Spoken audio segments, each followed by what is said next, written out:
Good morning,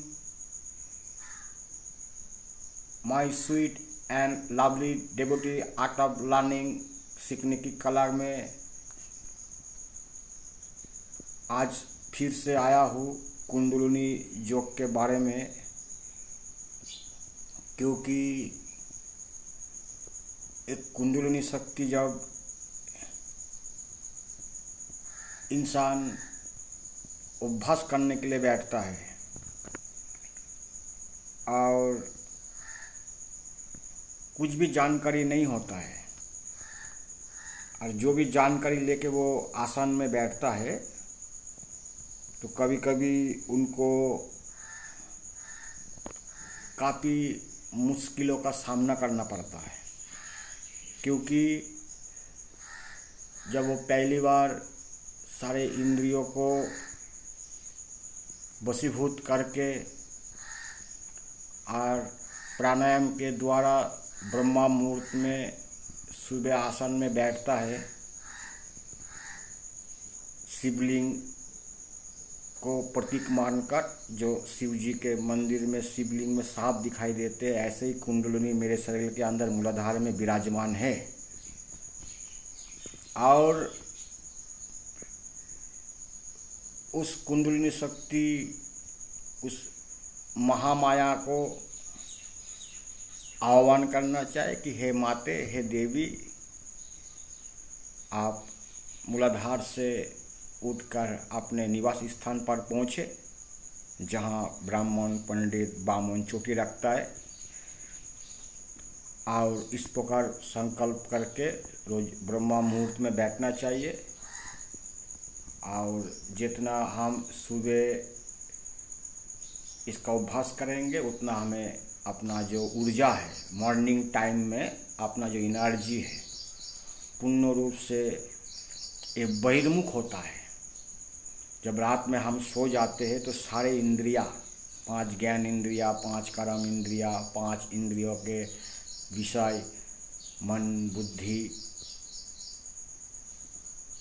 चित्त, अहंकार, ये सारे विलुप्त हो जाते हैं, शून्य में हम पहुंच जाते हैं जाने अनजाने में। और फिर जब हम ब्रह्मा मुहूर्त होते हैं 4 बजे से पहले 3:30 बजे लगभग, तो उस समय उठ जाना चाहिए बिस्तर से और स्नान करके आदि निर्वृत्ति होकर अपने पूजा कक्षों में बैठ जाइए।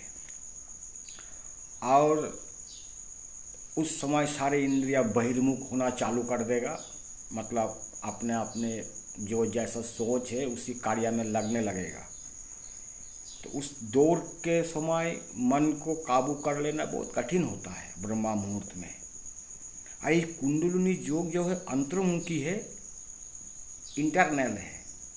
जब हम अंतर्मुखी होने लगते हैं तो सारे इंद्रिया का जो दौर है, भागने का, चंचलता, अशांति, ये सारे चीज़ धीरे धीरे कम होने लगता है।